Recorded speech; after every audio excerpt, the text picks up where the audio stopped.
What happens when someone who believes they are untouchable crosses the wrong person?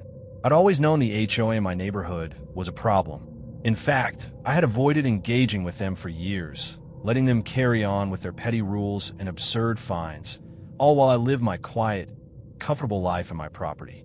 Sure, I'd heard the complaints from my neighbors, seen the ridiculous letters shoved into my mailbox suggesting I trim my hedges or remove elements from my yard that didn't meet their standards. But I always shrugged it off. After all, I wasn't the type to get bogged down by these things. But then one day, I came home to find everything changed. All the trees in my yard, my beloved trees, had been cut down. No warning, no permission, no explanation. I stood there in shock, staring at the stumps scattered across the lawn. The smell of freshly cut wood lingering in the air. What the hell had just happened? How had they done this without so much as a word to me? I didn't have to look far to find the answer. A pickup truck, emblazoned with the HOA logo, was parked on the street. The message was clear. It was the HOA that had invaded my property and destroyed something that wasn't theirs to touch. My first instinct was to rage. How dare they? How could they do this? But I didn't act on that impulse. Instead, I took a deep breath and stood there, letting the silence settle around me. The wheels in my head began turning. This wasn't just a case of bad neighbors or overzealous rule enforcement. This was something more, something personal. I knew who had done this. The president of the HOA, a woman who had always thought she could control everything in the neighborhood, from the color of your front door to the height of your lawn. Her name was Karen, and she didn't think twice about making herself the self-appointed judge, jury, and executioner of all things that didn't align with her perfect vision of the neighborhood. But what Karen didn't know was that I wasn't just any homeowner. I wasn't someone who would cower in fear of her letters or petty complaints. I wasn't someone who would back down when faced with her inflated sense of power. I was a federal judge, and I had the legal knowledge to tear her down piece by piece without even breaking a sweat. I walked over to the truck, my steps measured, my anger contained. I wasn't going to give her the satisfaction of a screaming match. No. I would handle this in a way she never expected. I would use the law to expose her and make her pay for what she had done. As I approached, Karen stepped out of the truck, smiling as if she had just done something good. "Ah, so glad you're here," she said with that smug tone, arms crossed as if she were about to explain why she decided to play God with my property. "We were just adjusting the aesthetics of the community. Your trees weren't up to HOA standards." I blinked, letting the silence hang in the air. She expected me to lash out, to yell, to give her some kind of emotional response she could use against me. But I didn't give her that satisfaction. Instead, I just smiled and asked, "So let me get this straight. You came onto my property without my permission and cut down my trees because you thought they didn't comply with your idea of what's aesthetic?" She blinked, clearly thrown off by my calmness. For a moment, I could see her confidence falter, but she quickly regained her composure. "Not quite," she replied, her voice now tinged with defensiveness. "The HOA has authority over the aesthetics of a neighborhood, and your trees were out of line with the established standard." Her words barely registered as I looked at her, my mind already a few steps ahead. She had no idea who she was dealing with. What she didn't know was that when you break the law in front of the wrong person, there are consequences. Consequences she wasn't prepared for. I nodded slowly, letting the weight of her words settle. "Understand," I said calmly. "So, you won't mind if I take this to court? I'm sure a judge will have a lot to say about what's been done here." Her smile faltered, the color draining from her face as she stammered, trying to brush off my words. "Court? There's no need to take it that far," she said with a forced laugh. "This was a simple decision by the HOA. We didn't mean to." I cut her off, standing tall, my gaze unwavering. "I'm a federal judge," I said, letting the truth hang heavy in the air. For the first time, I saw a real fear flash in her eyes. The smug arrogance melted away as she realized the depth of the problem she had just created. She opened her mouth to speak, but no words came out. I turned on my heel and walked away, my mind already working. I had the law on my side, and Karen had no idea what was coming for her. She'd learned the hard way that when you mess with someone who knows the law better than you don't just lose your credibility. You lose everything. The day after I found the wreckage in my yard, I sat quietly in my apartment, going over the evidence I'd started collecting. The devastation of the trees had left a bitter taste in my mouth, but I knew I had to act with precision. I wasn't going to let some HOA president, no matter how powerful she thought she was, get away with destroying my property. I needed to stay calm, I needed to stay focused, and most importantly, I needed to let the law handle it. But before I could get too far into my planning, there was a knock at my door. I opened it to find two of my neighbors standing there, faces grim yet determined. Jim and Mary, longtime residents of the building, both seasoned by years of dealing with Karen's increasingly authoritarian attitude. "Hey, we heard about what happened," Jim said, his voice heavy with concern. "And we just wanted to say, we're really sorry. That woman has gone too far this time." Mary nodded in agreement. "You can't let her get away with it. You need to put your foot down. You have every right to be angry, and the community's behind you. You should show her how heavy a crime she's committed." I listened patiently, knowing where this conversation was headed. They didn't know the full story. They didn't know I'd already planned my next steps. I wasn't angry, at least not in the way they thought I was. I wasn't about to storm out and confront Karen or waste energy shouting at her like I was some hothead. No, I had a far more effective plan in motion. "Thank you," I said, giving them both a small smile. "I really appreciate your support. But don't worry, I've got it under control." Jim looked puzzled. "What do you mean? This isn't just some little nuisance, it's a crime. You should make sure she knows that." He leaned forward, his voice dropping as if he were about to let me in on some kind of secret. "We all know how she operates. If you don't stand up to her now, she'll just keep pushing. Who knows what she'll do next?" I nodded, fully understanding the concern. They saw Karen as the villain here, and rightfully so. But what they didn't see, what they didn't know, was that I had something far more powerful than anger at my disposal. I had the law, and I was a professional in it. I had already gathered enough evidence to make her wish she had never crossed the line. "I'll definitely look into it," I said calmly, not revealing too much. "And I agree with you. What she did was wrong. I'll take the proper steps." Mary and Jim exchanged looks, still unconvinced, but they nodded. They weren't legal professionals. They didn't know what it took to handle this kind of thing from behind the scenes. They saw a wrong, and they wanted to make sure it was corrected. I respected that, but they needed to trust that I knew what I was doing. "We'll be here if you need anything," Jim said, giving me a reassuring smile. "Don't let her get away with it." "Thanks," I replied, closing the door behind them. As I sat back down at my desk, I let out a quiet sigh. The concern was appreciated, but their understanding of the situation was limited. They didn't know that I had already taken the first step.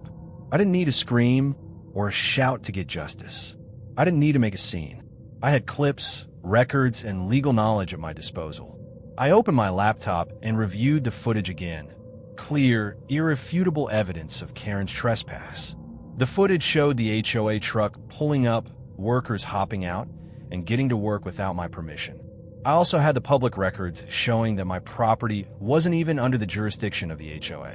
And I knew local laws well enough to understand that what Karen had done wasn't just a minor infraction. It was a serious violation. Removing trees without permission, especially mature ones, was not only unethical, it carried steep fines. It was all coming together. I knew that Karen thought she was untouchable, that she could get away with this like she always had. But she was wrong. I wasn't some angry homeowner who would vent their frustrations by yelling at her.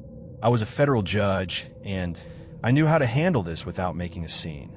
"Don't worry," I muttered to myself, looking over the evidence. "She'll learn soon enough." The days that followed felt oddly still. I went about my routine, quiet, deliberate, methodical. But beneath the calm exterior, I was hard at work. The community was abuzz with whispers of Karen's latest overreach. And though the neighbors continued to show concern, they didn't know the full extent of what I was doing. They didn't know that while they stewed in frustration, I was quietly setting a trap that would leave Karen with no way out. I spent my evenings reviewing the footage I had gathered. Crystal clear clips of Karen's HOA truck rolling onto my property, workers unloading tools, and the trees being felled without my consent. The sound of chainsaws cutting through the air was still fresh in my mind. It wasn't just the destruction of trees, it was the destruction of my trust in the system. That trust, however, was something I would now use to dismantle Karen's authority. Next, I turned to the public records. I accessed every zoning ordinance, deed, and official document related to my property. I knew the HOA had no legal right to govern my land, but I needed proof. I needed something concrete that would show that Karen's actions weren't just reckless, they were criminal. I pored over the legal documents, searching for any discrepancies in Karen's claims of jurisdiction, any legal loopholes that would allow me to legally punish her for her trespassing and destruction. After hours of research, I found it. The HOA, in all its arrogance, had overstepped its boundaries. My property wasn't covered under their jurisdiction. I didn't have to be a legal expert to know that the destruction of my trees, without my consent, was not only a violation of property rights. It was a clear case of trespassing. Worse, I could now see how the HOA had been encroaching on private properties, issuing threats, imposing fines, and making changes without ever having legal grounds to do so. It was all a game to her, but this time the stakes were higher and Karen didn't even know she was playing with fire. The last piece of the puzzle came in the form of local environmental laws. I discovered that the trees in my yard, some of which were over 50 years old, were protected under the state's preservation laws. Cutting them down without permission could lead to significant fines, even criminal charges. The violation wasn't just about aesthetics or property management. It was about breaching the legal protections that had been put in place to preserve the community's natural beauty. I had everything I needed now: evidence, laws, and a clear path forward. It was time to take action, but I knew better than to rush in. This wasn't about acting out of anger or revenge. This was about precision. I called my colleague at the local Environmental Protection Agency, asking for a private consultation. "I don't want to make waves just yet," I said. "I'm still gathering information, but I need you to take a look at something. I believe there's been a significant violation, and I need to be sure before I proceed." He agreed to meet me the following day. In the meantime, I kept the evidence carefully stored, knowing it wasn't time to expose my hand. I had to let Karen think she was still in control. The more I worked, the more I realized just how far-reaching the damage was. Karen had no idea how tightly the noose was tightening around her neck. She thought she had acted with impunity, but the law had a way of catching up. And now, it was my turn to make sure she faced the consequences. I sat back in my chair and thought about the next steps. I was still ahead of her. As long as I kept my cool and stayed focused, I could handle this in the most precise and legally sound way possible. I wasn't in a hurry. I didn't need to rush. Everything would fall into place. And when it did, Karen would learn that you don't mess with someone who has the law on their side. As the evening drew to a close, I received an email from my colleague in the environmental agency. The subject line was simple but telling: "We need to talk." I smiled. The wheels were already in motion. The next few days felt like an eternity. I had all the pieces in place, but I knew I had to be patient. I didn't want to rush this. I was gathering more evidence from various sources, cross-checking everything, making sure that when the time came, there would be no room for Karen to escape the consequences. I could feel the pressure rising, but I refused to let it show. My colleague from the environmental agency finally got back to me, and we met at a small coffee shop just outside the neighborhood. I was careful about where we met. Too many people in the area were loyal to the HOA, and I didn't want to take any chances. I needed my colleague's opinion, but I also needed to make sure everything remained discreet. "You're right," he said, scanning the documents I'd brought with me. "Karen and the HOA had no business stepping onto your property, let alone cutting down those trees. The environmental protections are clear. This wasn't just a matter of community standards. This is a legal violation." I leaned forward, keeping my voice low. "So what does this mean legally?" He glanced around before replying, ensuring we weren't being overheard. "This is a serious offense. If the trees were over 50 years old, they're considered a heritage species, which means they were under state protection. She could be facing hefty fines, and if this goes public, it could turn into a much bigger scandal for the HOA. But you need to file a formal complaint to move forward with this." I nodded, the weight of the situation sinking in. Karen had no idea what was coming for her. It wasn't just about the trees anymore. This was going to expose her, and everything she'd been doing under the radar was about to come to light. The HOA's abuse of power, its illegal actions. This was bigger than I'd originally anticipated. "I'll take care of the formal complaint," I said, feeling a calm certainty settle over me. I just needed to make sure we're on the same page. "Thanks for your help. Don't mention it," he said, closing the folder. "Just remember, the bigger the story, the bigger the fallout. Be prepared for what's coming." I couldn't help but smile. It was exactly what I wanted. The fallout wasn't just Karen's to deal with anymore. It was the HOA's as well. They had no idea how badly they had overplayed their hand. As I left the coffee shop, I felt the tension build, but it wasn't the kind that made me nervous. It was the anticipation of the strategy falling into place. Karen thought she had the upper hand, that she could just push people around. But she was about to learn that her actions had consequences, and those consequences weren't going to be solved with a smile or a letter. The law would take care of it for me. The next morning, I filed the formal complaint with the local government, attaching all the evidence I had gathered: video footage, records of property rights, and expert testimony. I sent it off, knowing the wheels of bureaucracy would turn slowly but surely. It was time for Karen to answer for what she had done, and there was no escaping it. I could already see the way this was going to unfold. First, the investigation would be conducted. The more details that came to light, the more the HOA's corruption would be exposed. The public would demand answers, and Karen would have nowhere to hide. She might have thought her position was secure, but the moment the investigation started, her power would begin to unravel. I spent the next few days waiting, watching as Karen continued to go about her business, unaware that the storm was brewing. She still hadn't figured out that I was the one behind the scenes pulling the strings. But soon enough she would know. The investigation would move quickly, and when it did, the evidence would be so overwhelming that she couldn't argue her way out of it. It wasn't long before I started receiving updates. The local environmental agency had begun their own investigation into the illegal destruction of my trees. They had already contacted the HOA, demanding answers. Karen had no idea, but the walls were closing in. It had been nearly a week since I filed the complaint, and already the tension was palpable. Karen had no clue that the investigation had begun, and I had been waiting for the right moment to approach her. I had everything in place now: evidence, legal backing, and the quiet reassurance of knowing that she'd be caught in her own web of lies and overreach. But there was still something satisfying about confronting her face to face, letting her know that she was no longer in control. I saw her walking down the street that afternoon, clipboard in hand, no doubt preparing to dictate her next round of corrections to the neighborhood. She was so smug, so confident that she could run everything as if she were some sort of benevolent dictator. I could almost see the wheels turning in her mind. She thought she could continue to manipulate the community, issue threats, and cut down anything that didn't meet her standards. But not today. I walked up to her as she was checking the houses along the street, pretending to make notes. When she saw me, her face lit up with that all-too-familiar, insincere smile. "Ah, just the man I wanted to see," she said, her tone falsely pleasant. "I hope you've been doing well. I just wanted to remind you, your yard still needs to meet the community standards.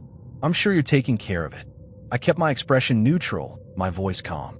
"Actually, Karen, we need to talk about something else. Specifically, the trees you had cut down from my property." Her smile faltered for a moment, but she quickly recovered. "Oh, I'm sure you're misunderstanding. We did what was necessary to maintain the aesthetics of the neighborhood.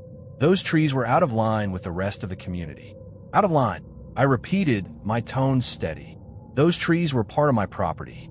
You didn't ask for permission, you didn't inform me, and now they're gone, destroyed for no good reason." Karen's posture stiffened, but she remained composed. "I'm simply following HOA guidelines. It's my job to ensure the neighborhood maintains its standard, and that means making tough decisions.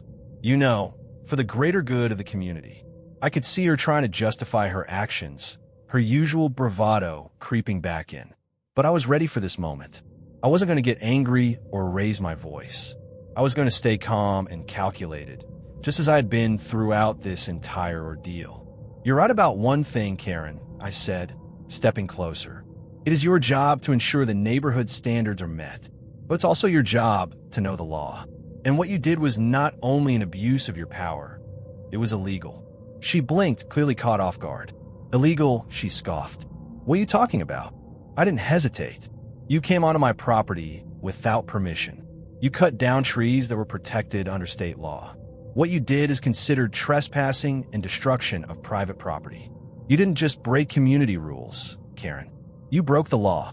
Her confident demeanor began to crack. I could see it in the way her eyes shifted, the slight tremor in her hand as she adjusted her clipboard. She didn't know how to respond. She wasn't used to being called out like this, especially not by someone who was clearly in a position to do something about it.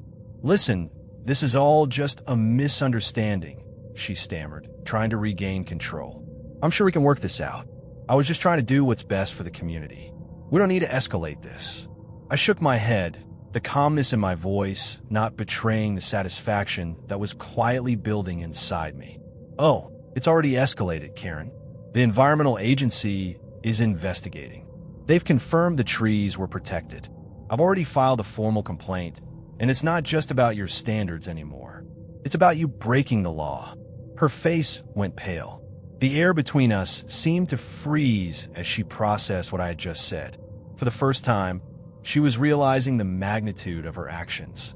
I could see the panic beginning to set in, but I didn't give her the chance to recover. I'm a federal judge, I continued, letting the weight of my words sink in. And when someone like you steps over the line, they answer for it. Trust me, Karen, you won't be able to wiggle your way out of this one. She opened her mouth to respond, but no words came out. She stood there, her composure slipping with every passing second. It was clear now. She had no idea who she had been dealing with. I wasn't some frustrated homeowner lashing out. I was methodical, and I was playing the long game. I suggest you start preparing for what's coming next, I said, turning to walk away. I'll be in touch, but for now, enjoy the quiet while you can. The days following my confrontation with Karen felt like a slow, inevitable march toward her downfall. I had planted the seed, and I could almost feel the wheels turning inside her mind as she realized just how much trouble she was in. Her usual cocky attitude had faded.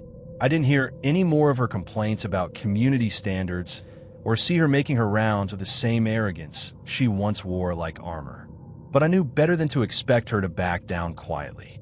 Karen wasn't the type to go down without trying to salvage her position. I had made sure of that when I mentioned the investigation. The environmental agency was already involved, and now the HOA was starting to get caught in the crossfire. The more I let her stew in her guilt, the more desperate she would become. But I wasn't going to rush her. After all, this wasn't just about punishing her for the trees. It was about ensuring that people like Karen couldn't get away with abusing their power, thinking they were above the law. It was Friday afternoon when I received the first official notice.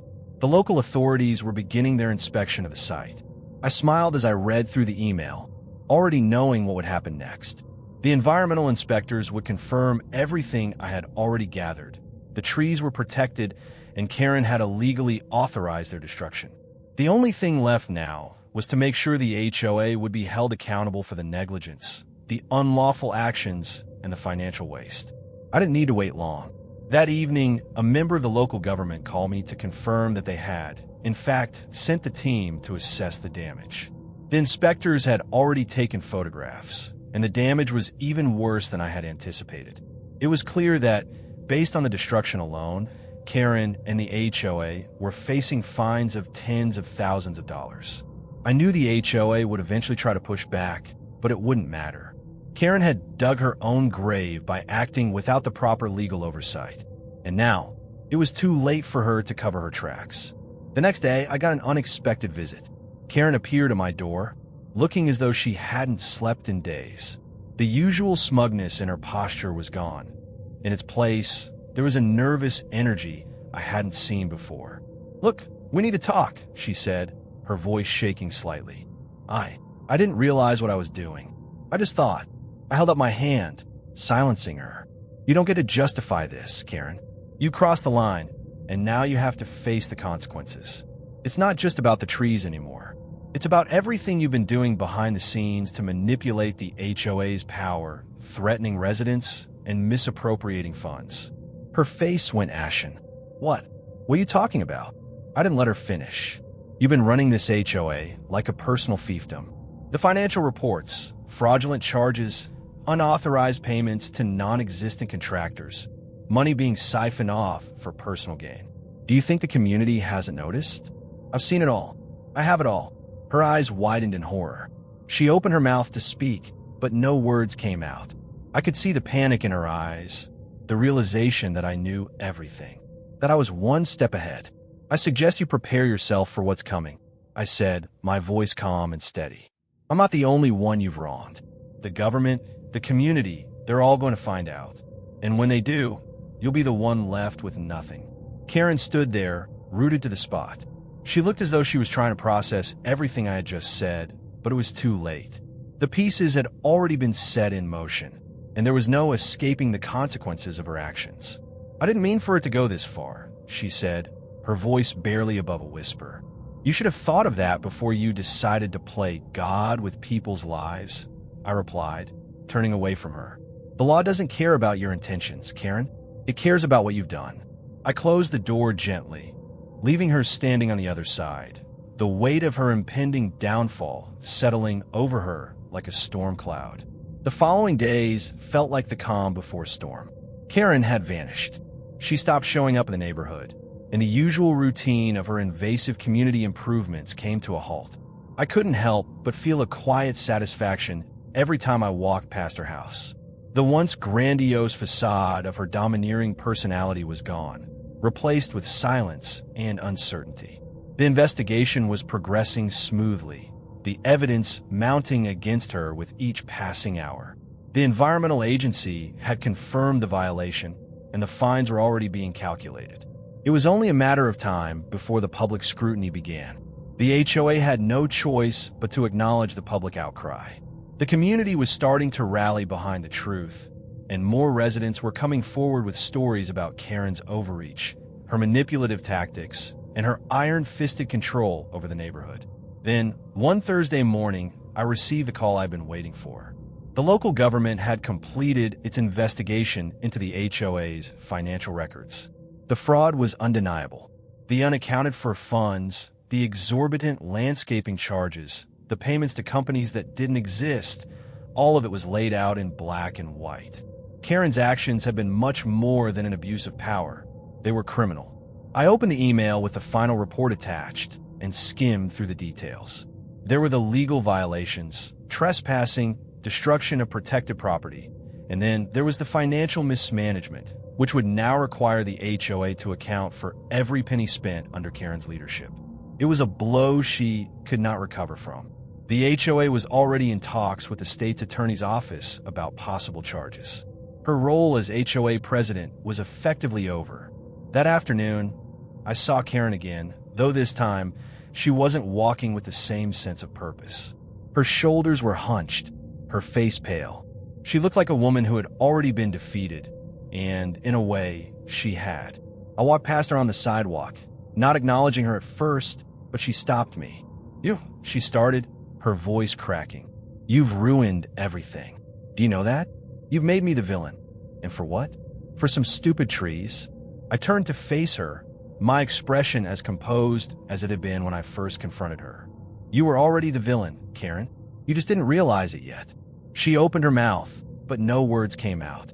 The defiance she once carried so confidently was gone, replaced with fear and regret.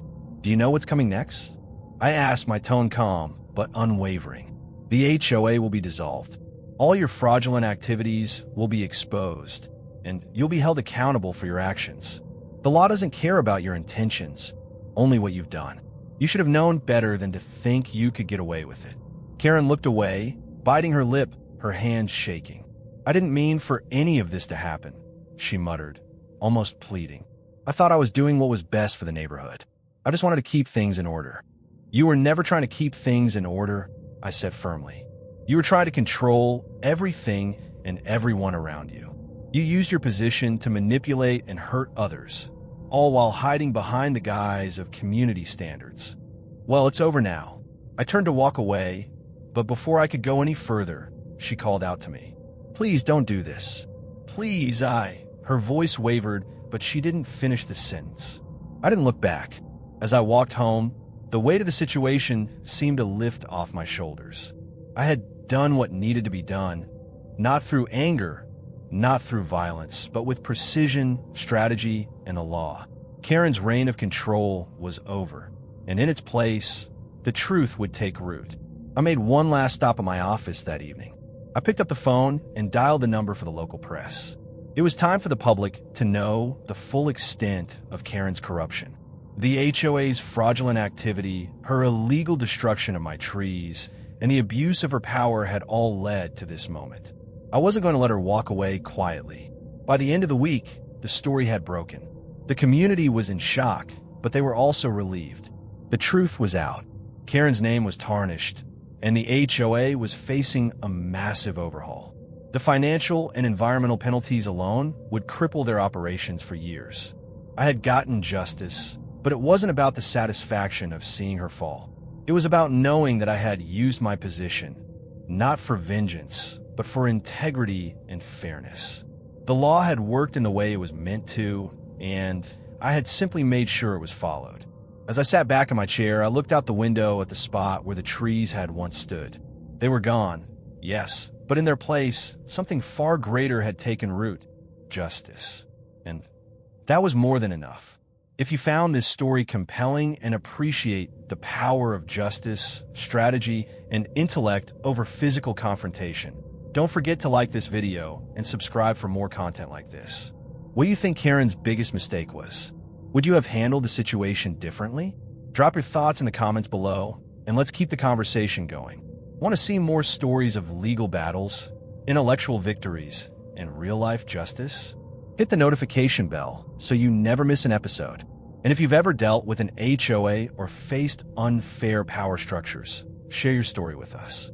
We'd love to hear how you navigated those challenges and the lessons you learned along the way.